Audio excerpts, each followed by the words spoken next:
Hello everyone. I've loved everything about my Rush SR since I got it last summer except for one thing, and that's the Freeplay in my steering wheel. Especially coming down our straightaway here at Calabogie Motorsports Park, I really notice it here. So I did some research, didn't find much on it, and you can see here I got about 3/4 of an inch play in the steering wheel, and after I did the fix I've got maybe 3/16 or so at the most, so it's a lot better now. So the play is in the U joints themselves, and here's the original with the older bearings and replaced with new bearings.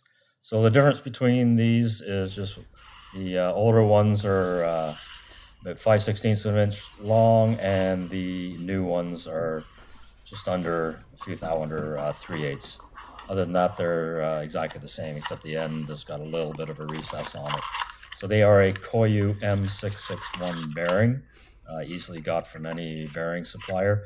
So when I did post on the forum about this issue, Scott from Late Entry Motorsports posted, and I contacted him. He said, yeah, these bearings work. That's what he did. And it took out all the play. So yeah, I figured, okay, what have I got to lose? Let's try this. So the only U-joints I've ever worked on and put new and redone are, your big drive shaft in your car, your truck. And, they've got a circlip on the inside, and then you beat the crap out of the yoke until they come apart, so nothing finesse about it.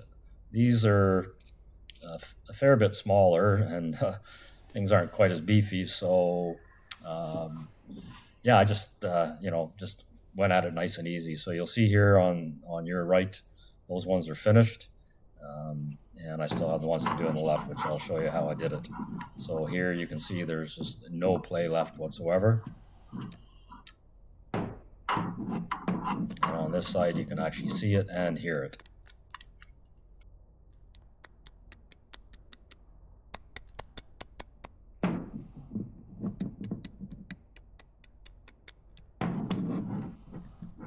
So I just thought I would mention that no one from the factory commented on the post or said anything or ever talked about this. So whether it's approved or not, I don't know. I don't see anything wrong with doing this. It just takes the play out of it.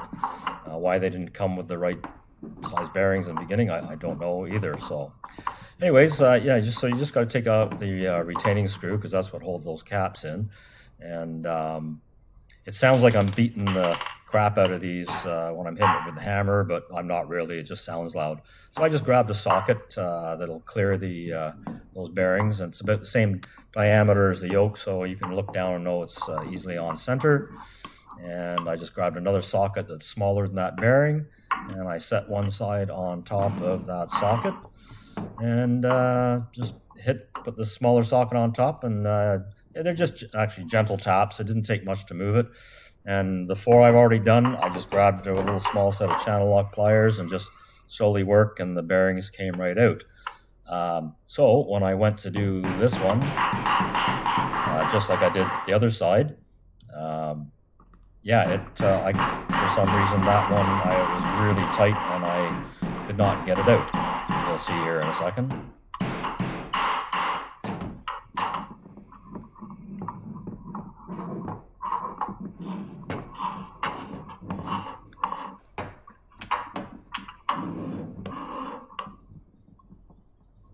So this was all it took to get the other ones out. It was just give a good squeeze. You're not going to hurt it. It doesn't matter. The bearings are pretty hard.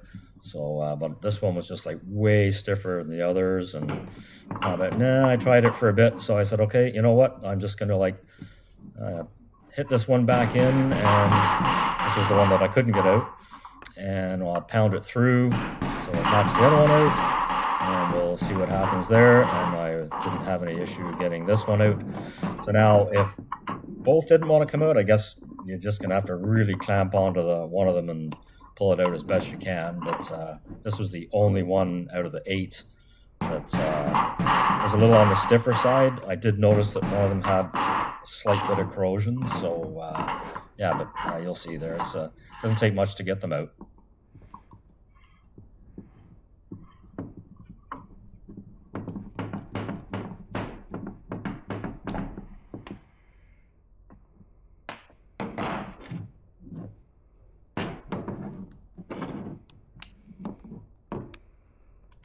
So here I'm just trying to get the yoke separated from the outer sides, but it didn't want to quite come, so I was just going to tap on the U-joint itself.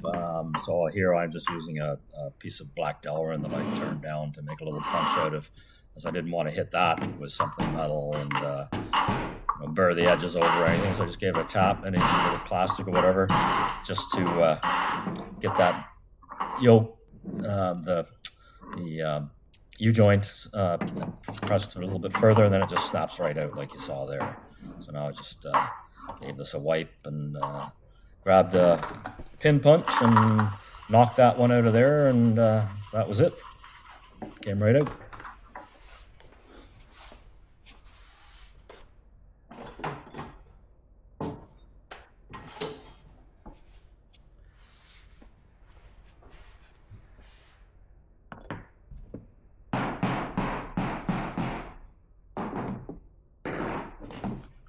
So I've obviously taken the steering rack out. I had filmed that, but I deleted it, that little clip for some reason. I don't know why. So it's really easy to get out. I did film putting it back in.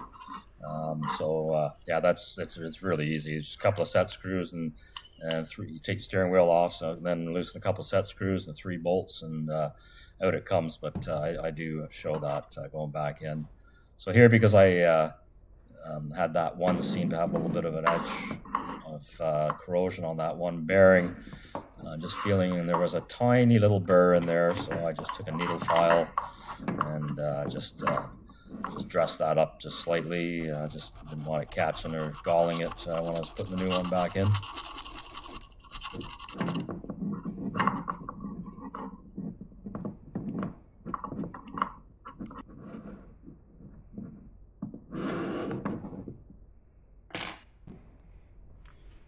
All right, so here again, you can see the play. When I take the U-joint itself, you can see how much it moves side to side.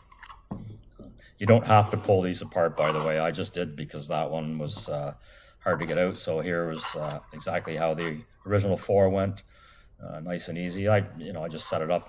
Some of you guys might have a small press. I only have a really large one. It was easier to sit down and just knock them out this way than try and set up and stuff in a press. So I mean, I'm sure there's not the only way of doing this, but this worked out really well.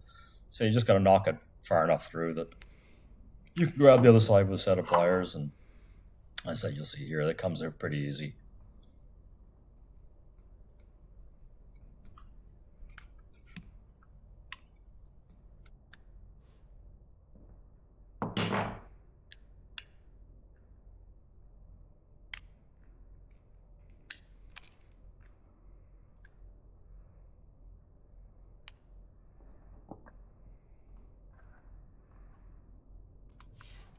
So the other thing that you want to do is make sure you mark everything, so like you know exactly everything goes back together in the same way, especially down at the bottom where the spline shaft goes down onto your rack and pinion in the bottom. So keep the car with the wheels on the ground so nothing moves.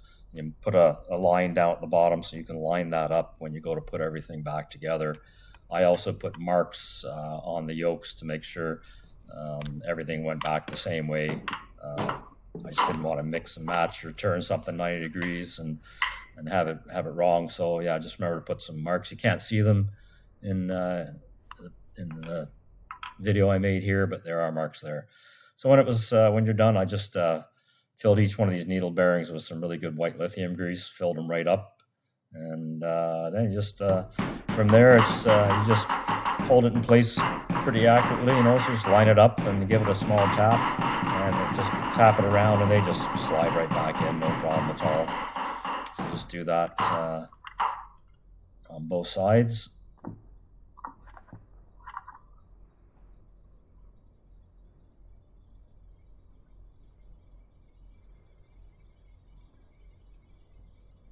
So I'm just like getting it so it's nice and square. A little tap. It doesn't start going in right away, then you're not square. So they do sit slightly proud. So what I'm doing here, I've just taken just a flat block or whatever you have, and I'll just now I can tap them so they'll go tight, and just get a little tap on each side. And that brings everything nice and tight together, because otherwise you're just going back and forth in the hole in the socket. So you need to on something flat and hard. And that's basically all there is to it. I just put it back together with the other one, and yeah, Bob's your uncle. Worked really good.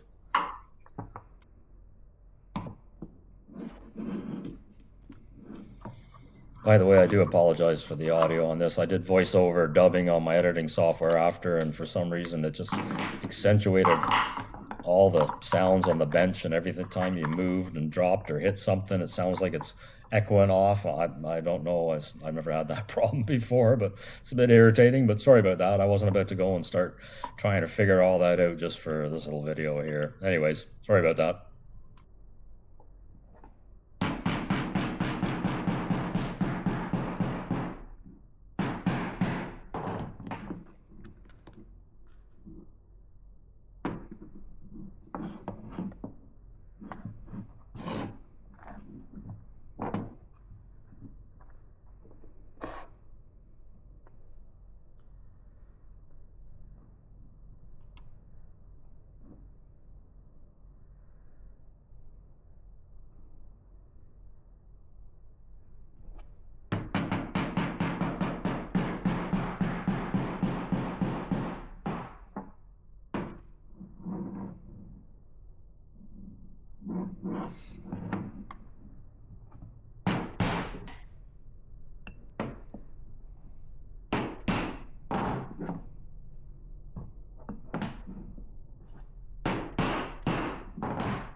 As I said, they protrude more than the other bearings, so I'm just putting it back over the socket and giving it a tap so both sides protrude evenly, not even a 16th, and just tap back and forth till they're both the same. Yeah, so that's all there is to that. And just make sure you clean off the old Loctite or whatever they had on there before. I use Loctite small screw thread locker 222. And it works really well. So I put a little dab on that on each screw and put screws back in, just snug, and that's it. It's really pretty easy to do. It went well.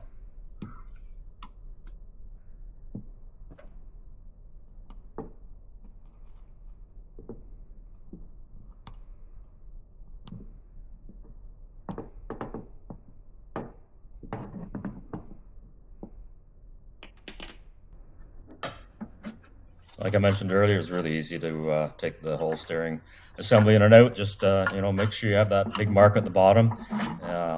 Steering wheel is lined up straight, so it's got its natural flat on top. So you just line up your marks, put your 3 8mm bolts back in, and tighten the 2 set screws up in the bottom, and that's it. You're done. So I just took advantage of having that out, clean things up in there, and make sure there's no rubber stuck anywhere. And yeah, so the only play that's left now is actually the spline shaft where the steering wheel itself goes on. And so that's all you have left. And looking forward to getting back out on the track soon, and we'll see how it feels. All right, so hope this helps.